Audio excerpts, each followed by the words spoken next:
Bonjour à tous, j'espère que vous allez bien. Bienvenue sur ma chaîne, je suis Mariam et je vous accompagne à travers mes vidéos pour retrouver des finances saines. N'oubliez pas de vous abonner à la chaîne si ce n'est déjà fait et de liker cette vidéo, ça fait très plaisir. Changement de décor aujourd'hui car je suis en vacances, mais même en vacances, je ne vous oublie pas. C'est parti, nous allons maintenant entrer dans le sujet de la vidéo. Aujourd'hui, je voulais vous parler de dettes, notamment de mettre en place un plan pour les rembourser et sortir de l'endettement. La vidéo va être divisée en 3 parties. On va parler du type des dettes, comment on en arrive là. On va parler ensuite des premières actions à mettre en place. Puis dans la troisième partie, je vais vous donner 2 méthodes pour solder vos dettes. Petit disclaimer avant de commencer, je ne parle pas de dettes immobilières, car pour le coup, ce sont de bonnes dettes qui permettent de se construire un patrimoine. Je vais me concentrer uniquement sur les autres types de crédits. Qu'est-ce qu'un crédit?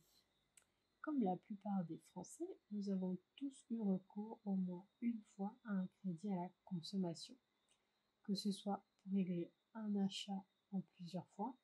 Pas plus tard qu'hier, par exemple, j'ai eu un mail de Verbaudet qui me proposait de régler mes achats de rentrée en 4 fois. Il fut un temps où j'aurais cédé et j'aurais pris ce crédit en me disant ah bah tiens c'est une bonne idée, je vais régler pendant 4 mois les vêtements, les chaussures des enfants pour la rentrée. Sauf que maintenant ma situation a changé, je tiens un budget, je m'organise, je suis disciplinée. Ce qui fait que j'ai pu régler mes achats de rentrée avant même de partir en vacances dès le mois de juillet. On peut avoir également recours à un crédit pour résoudre un problème, un imprévu ou tout simplement pour se faire plaisir. Certaines personnes prennent un crédit pour s'acheter des vêtements, un voyage, se payer un voyage. Avoir recours à un crédit, c'est une habitude de consommation qui peut coûter très cher à la longue, notamment à cause des taux d'intérêt. Et cette habitude peut nous mettre dans des situations de détresse, donc il faut éviter. Et si on est dedans, il faut trouver un moyen de s'en sortir. Et c'est pour ça qu'on est là aujourd'hui. On peut également se retrouver en situation d'endettement à la suite d'accidents de la vie. Perdre son emploi, ne plus pouvoir payer son loyer. Dans ce cas, on reste redevable à son bailleur. Ne plus pouvoir assurer les dépenses du quotidien peut nous emmener à céder au paiement plusieurs fois en se disant qu'on étale les dépenses et donc on n'a pas besoin de le sortir en une fois.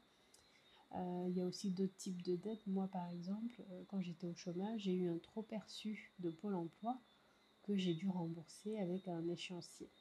Parce que bon, j'avais utilisé cet argent après avoir appelé bien sûr. J'ai appelé pour être sûre que j'y avais droit et que je pouvais l'utiliser. Donc au téléphone, on m'a confirmé que oui. Et quelques semaines plus tard, je reçois quand même un email me disant ah ben en fait non, vous n'aviez pas droit à cet argent, vous devez nous le rembourser. Donc ça, ce type de choses peut arriver à n'importe qui et ça reste un crédit, donc il faut rembourser. Quels sont les types de dettes? Il s'agit la plupart du temps donc de crédits à la consommation. Ça peut être des réserves d'argent. Certaines sociétés proposent des cartes avec des réserves d'argent que vous utilisez et ensuite que vous remboursez. Certaines personnes ont recours à des cartes à débit différé, c'est-à-dire que tu as une carte bleue que tu utilises en illimité et après à la fin du mois, toutes tes dépenses sont prélevées sur ton compte. Donc tu l'utilises alors que tu n'as pas encore les fonds disponibles. Ou tout simplement le découvert bancaire qui est considéré également comme un crédit qu'il faut rembourser. Parce que c'est une somme que tu dois à ta banque, ton compte est en négatif, donc ce n'est pas ton argent. Il faut que tu l'inclues également dans tes types de dettes si tu souhaites mettre en place un plan de remboursement. On va passer à la deuxième partie de la vidéo, quelles sont les premières actions à mettre en place. La première action à mettre en place, c'est décider vraiment d'en finir. Donc prendre une décision. Il faut décider d'en finir avec les crédits. Il faut vraiment que ce soit une décision réfléchie et ferme. Ça ne sert à rien de vouloir solder ses crédits si à la moindre occasion, on se relance dans un paiement plusieurs fois ou si on emprunte de l'argent à un proche. Prends donc un engagement envers toi-même et décide-toi une bonne fois pour toutes. La deuxième chose à faire, c'est faire le bilan de ces dettes.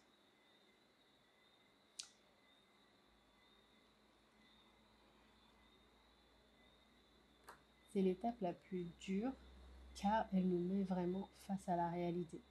Je suis passée par là et j'avoue que j'ai retardé cette étape au maximum. Je savais que j'avais des dettes, mais je ne savais rien, mais je ne suivais rien du tout. Je ne savais pas combien il restait à rembourser, je ne suivais pas les taux d'intérêt, rien du tout.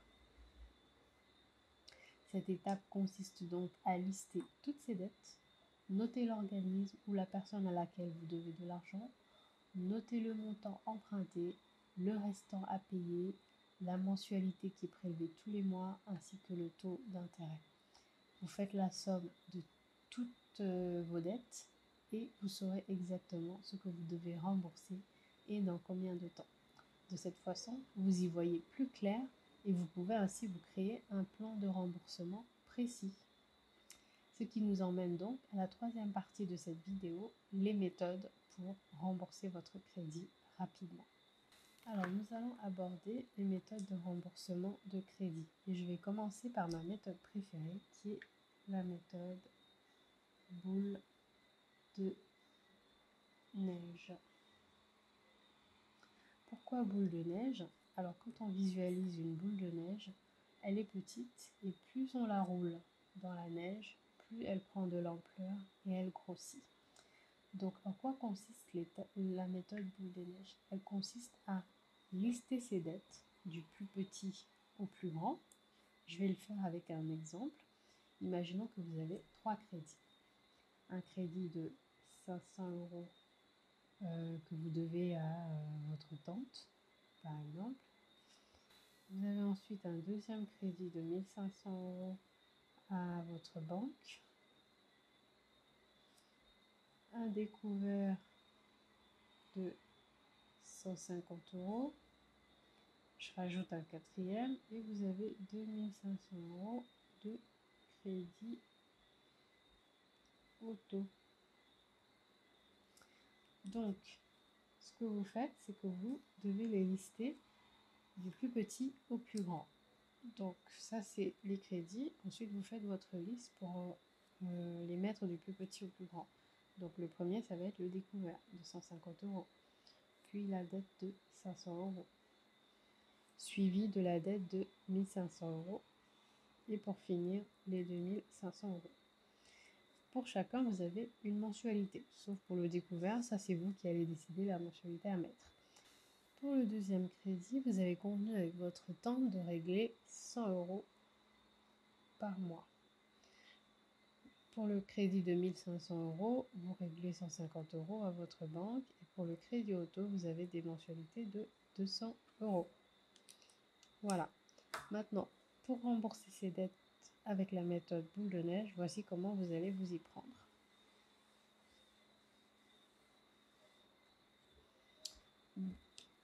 On a oublié le découvert. Pour le découvert, disons qu'on va le rembourser avec 50 € par mois. Donc ce qui va se passer, c'est que vous allez rembourser vos crédits un par un et à chaque fois que vous aurez fini avec un des crédits, la somme que vous versiez au premier crédit va être reportée à l'autre. Ce qui fait que vous allez rembourser le deuxième beaucoup plus rapidement. C'est une méthode que j'aime beaucoup parce que ça vous permet de voir votre avancée.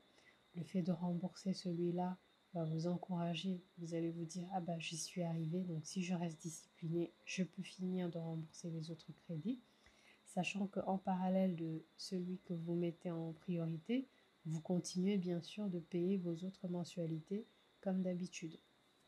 Donc imaginons que le crédit il est de 50 € par mois. Au bout de 3 mois, hop, le découvert est soldé. Les 50 € du découvert passent maintenant sur les 500 € que vous devez à votre tante. Donc au lieu de 100 €, au bout de 3 mois, vous allez pouvoir rajouter 50 € à la mensualité. Donc 3 mois, vous aurez déjà remboursé 300, il reste 200. Donc, ce qui fait que vous lui donnerez 150 € ce mois-ci et 50 € le mois suivant et le crédit sera soldé plus rapidement. Ensuite, vous allez récupérer les 50 € de découvert plus les 100 € de l'attente et les reporter au remboursement du troisième crédit. Ce qui fait que vous aurez déjà remboursé 750 €.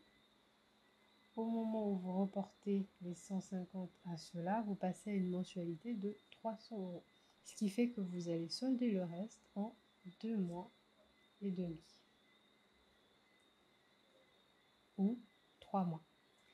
Après avoir clôturé le troisième crédit, vous prendrez ces 300 € que vous ajouterez maintenant aux 200 € du crédit suivant, des 2500 €. Sachant que vous le remboursez depuis le début, il reste un solde de 1100 € et avec une mensualité de 500 €, vous aurez également remboursé le solde en 2 mois et demi, donc à peu près 3 mois. Voilà, je trouve que c'est une très bonne méthode car ça vous permet de reporter les mensualités précédentes sur les nouvelles, ce qui fait que ça augmente votre capacité de remboursement. Personnellement, c'est la méthode que j'ai appliquée pour mes crédits. Actuellement, il m'en reste un seul à solder et la mensualité, je l'ai augmentée. Et comment ça se passe? Vous n'appelez pas votre banque pour lui dire « Ah bah tiens, j'ai augmenté ma mensualité ». Vous pouvez le faire, mais moi ce que je fais, c'est que je mets cet argent dans une épargne et après je fais des remboursements anticipés. Maintenant, je vais vous parler de la deuxième méthode que je maîtrise moins parce que je ne l'ai pas utilisée, mais que je connais. Donc, je vais vous parler des grandes lignes de comment l'appliquer.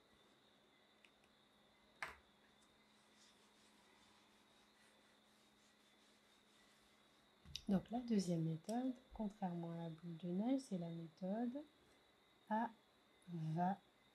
avalanche. Avalanche, donc qui consiste à rembourser vos crédits par celui qui vous coûte le plus cher, c'est-à-dire celui qui a le taux le plus élevé, taux d'intérêt le plus élevé. Donc l'idée ici, c'est de payer le moins de frais possible. Par exemple, imaginons que vous avez un prêt automobile de 5 000 € à un taux de 3%. Vous avez un crédit bancaire de 7 000 € à un taux de 19%. Disons plutôt un crédit chez Sofinco, on va dire. Et vous avez un crédit auprès de votre banque de 10 000 € à un taux d'intérêt de 5,5%.